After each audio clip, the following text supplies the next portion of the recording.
So after completing the curriculum at Lambda School, I wanted to get on here and share my thoughts and experiences for finishing that last little over a year. I did a video before that was at the year mark, and I'm going to link that into the description. So go check that out after you watch this video. I think you'll get a lot of value out of that one as well. My hope is that by watching this video along with the other one, that will give you a little more insight into how Lambda School works. And if you're on the fence about making that decision of signing up or not, that these videos will help you to make an informed decision.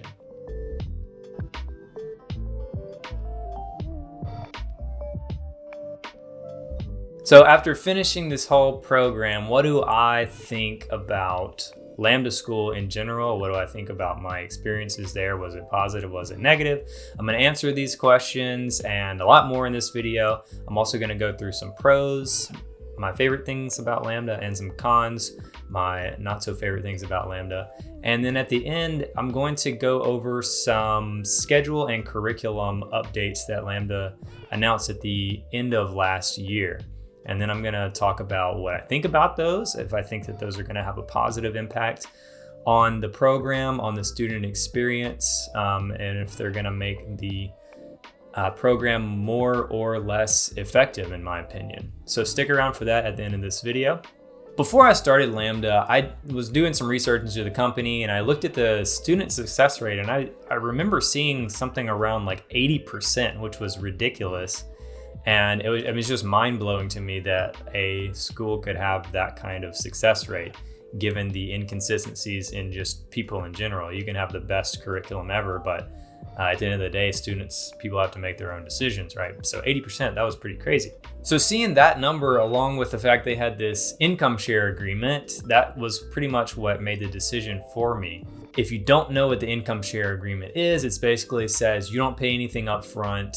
You only pay Lambda once you have a job, once you get a job, using your skills that you learned at Lambda in some way, making at least $50,000 a year. That's usually a job in tech, in the tech field. If you get a job in construction or something like that, you're probably not going to owe them anything. If you ever fall below that $50K a year, then you stop paying them until you get back over that level. If you don't get a job in the tech field using those skills you learned at Lambda School within 5 years, then you don't ever owe them anything. It's pretty cool. So they take on the risk with you. So that was really what, pushed me to go ahead and apply. You can actually go on their website now and see the breakdown they put up for 2019 of their student success rate, and they go into a lot of detail there. So if you want to do that, I'm going to put a link for that in the description. You can go check that out. So before we jump in here, just really quick, I want to go through how you can actually sign up if you do decide that you want to go down this route. Number one, you want to go to apply.lambdaschool.com and create an account. Number two, you want to complete an application. Number three, you want to complete the pre-course work or the entrance test. And number four, sign the documents and choose your start date.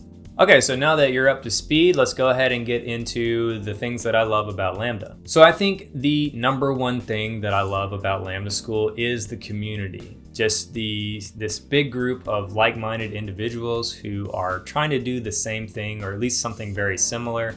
And so you just feed off of each other. You always have someone that can help you out. You have help channels, so it's really invaluable. You really can't put a price on that, being around all those people like that. Like, chances are there's someone whose strengths complements your weaknesses, and vice versa. You can be that for someone else as well. And that alone, I think, might be, worth the price of admission.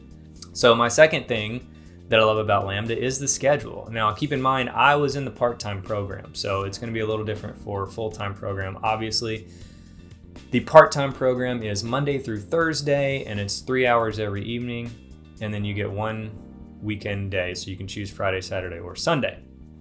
The full-time program is Monday through Friday, 8 to 5. There's no way I could do that. I still had to work. But the part-time program, having that schedule, it was amazing. I was still able to work during the day, And then I still had most of my weekend, usually. I mean, sometimes I would have to take some time to, catch up on schoolwork or do some extra studying and practice if I didn't understand a concept. But for the most part, it wasn't very, invasive in my life. It was something that I can just kind of add on, and it didn't really negatively affect me as far as my schedule went. Like I said, I was still able to work. You're still able to do a lot of the things that I wanted to do. I didn't really have to sacrifice a whole lot of time. So that was a really cool thing for me. Number 3, and this kind of goes in with the first one as far as having the community, it's also the accountability. Having all those people around you and, being in your groups and talking with your team leads, although they don't have the team leads anymore, but I'll talk about that in a little bit at the end of the video. Just having those people around you who are all trying to do the same thing, it helps you to stay accountable to yourself. It helps you to stay accountable to, the curriculum and learning and growing and continuing to move forward.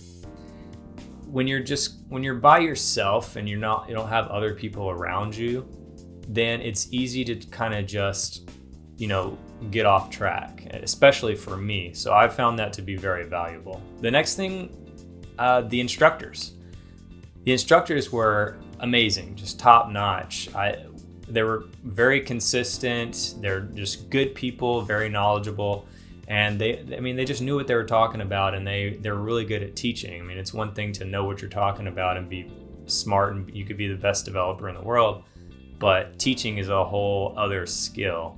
And whatever Lambda's hiring process is for instructors seems to be quite effective because they were completely consistent and they're just really awesome. I mean, I learned so much from them. Everyone loved the instructors. Whatever you're doing Lambda, when you're hiring instructors, keep it up. And the last pro that I'm going to say here, there's a ton of them, but like I said, these are just my top ones. But the last one is the career coaches. When you get to that point, you are teamed up one-on-one with a career coach, and they help you through the entire process of getting a job. So if you're interviewing, they help you out with, what to say, how to present yourself in the interview. When you're filling out your resume, they help you with that. If you get an offer from a company, they will help you in how to respond and how to negotiate, which is, these are all very valuable skills. And I don't know of any other boot camp that actually has a dedicated career program where you actually have career coaches. So I think that's really something that's very unique to Lambda. And it's one of the things that really attracted me to it in the first place. Now on to the cons, the not so great things about Lambda School. The first one, and you're gonna notice a theme pretty quickly here, is the inconsistency of the schedule. Our schedule changed multiple times throughout the course of our curriculum, and every time it was disruptive. I know that they take a lot of feedback from the students, and they try to improve the program as much as they can and try to make it awesome. Just make it the best product that it can be. And that's great. I love that fact. But sometimes when they would make those changes, it would just throw us for a loop, and we would be kind of just trying to keep our head above water while they were trying to figure things out. For example, there was one time where they switched the schedule. They switched the way that the units and the build weeks and everything were spread out. It went from like 5 weeks to 4 weeks or something. I don't know. It's been a little while now. But we ended up with this like extra kind of purgatory week where we didn't have anything to do because we had to wait for that next cycle to start. So they just told us, yeah, just review. And so that's kind of what we did for a week, which I thought was a little awkward and a little weird. But anyway, so I wish they would have waited until a new cohort started before they decided to change the schedule. Changing the schedule in the middle for a cohort, I think, is a big no-no. I think it's a bad idea. Number 2 was the inconsistency of my team leads, and I've heard other students say this as well. Now, again, they don't have the team lead program anymore, so I don't know if this is going to be an issue, but basically we would have a team lead. Some of them would be really good, some of them would be not so good. Some of them would be really quiet, and you felt like you were leading them more than they were leading you.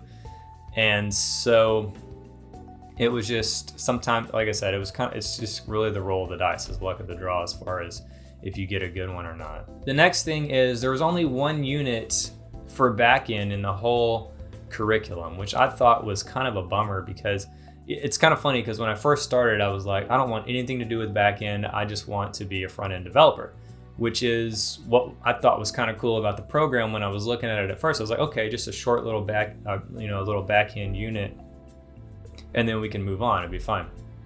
But once I got in and started learning Node and how to build servers and stuff, I was hooked and I wanted to keep learning. And so I was really kind of bummed out that it was only one unit at that point. I mean, compared to, like, I think it was 4 or 5 units for front end.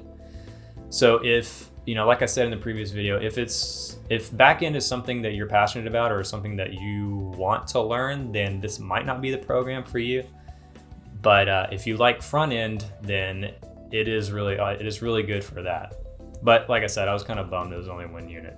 And kind of on top of that as well, as far as the back end goes, full-time got to choose if they wanted to do Java or Node. We didn't. So we were basically told, you're gonna learn Node. So we didn't have the choice. I was probably gonna choose Node anyway, but at least it would have been nice to have the choice, And my last con here is I feel like the curriculum really skimped on the testing units. I still feel like my testing skills are elementary at best. At this point, it's really my own fault. I've had plenty of time to learn, right? But during that time, we spent such a minimal amount of time on testing. And the stuff that we did learn, it was just, we just scratched the surface. It was very superficial, I feel. So I feel like if they just updated that a little bit and go a little bit deeper on the testing, I think that's really valuable. A lot of employers like that. They like to see that people actually use like test-driven development and that kind of thing. Okay, now as promised, I am going to go over some of the new changes that were rolled out. These were in effect as of 9/28/2020. This was the last major update that I saw. And so I'm gonna go over a few of the things that really jumped out to me and what I think about them and how I think they might affect your experience if you decide to go. There's a couple things that changed with the schedule and the curriculum. So for example, it used to be that Unit 1 was just HTML and CSS, and then you went into JavaScript in the second unit. Now, however, Unit 1 is HTML, CSS, JavaScript, Git, and UI principles. I honestly think that this is a good move because I remember when I first started out, that first unit was so slow because I already knew HTML and CSS.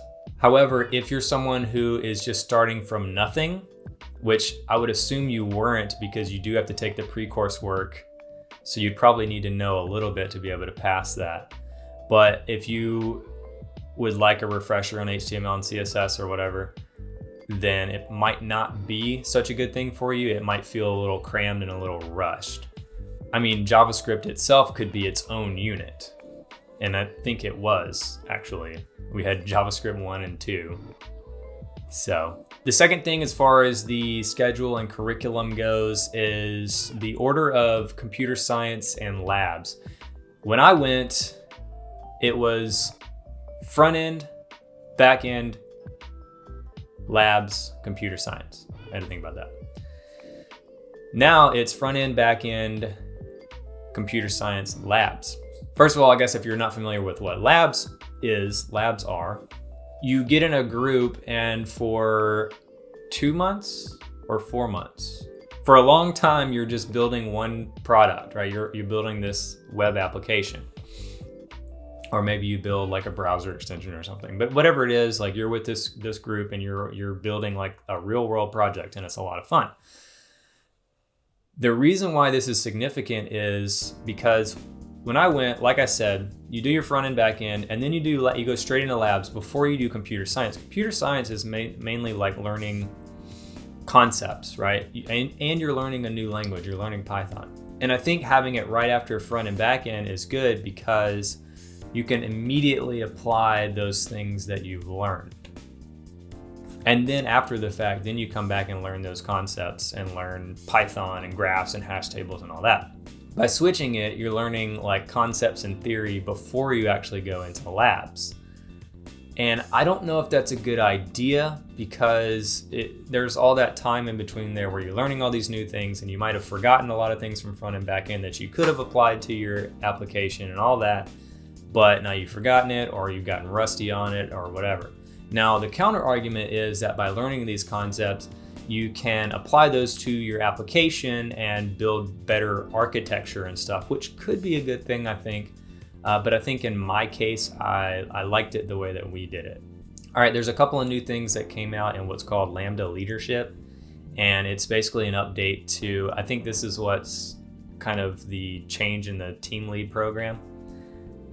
The first thing is called peer mentorship. And like I said, it sounds a lot like the team lead program, except now instead of having someone from a unit that's ahead of you or a cohort that's ahead of you being paid to be your team lead, now it's more like a kind of a partnership between, different units, different cohorts. And I don't think it's paid, and it's not like a teacher-student dynamic. Like I said, it's more like a partnership.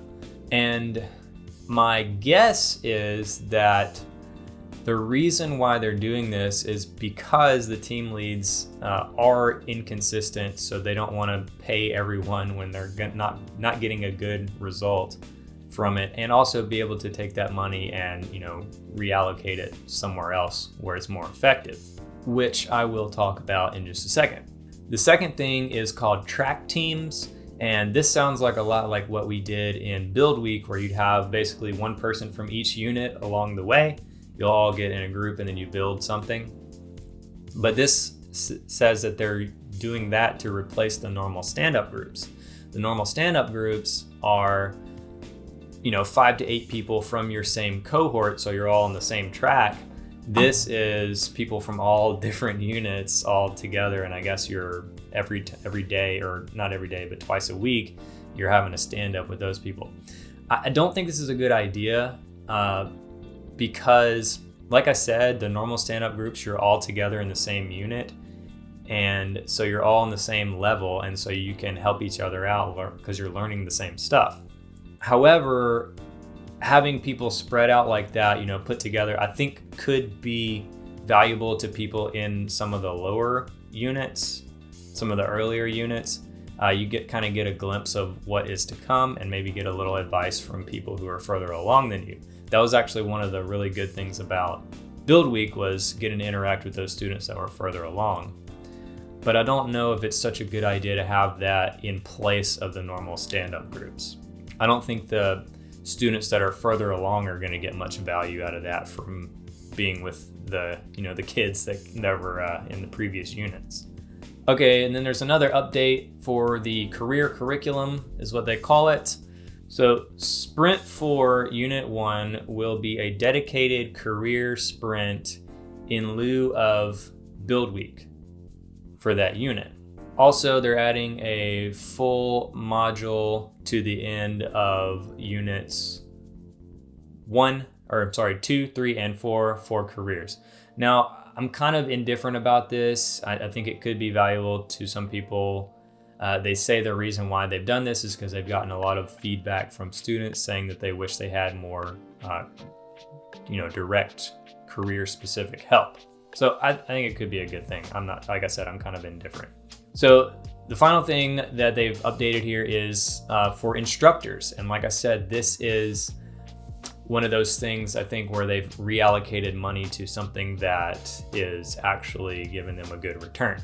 And like I said, that is the instructors. They are actually doubling the number of instructors they have.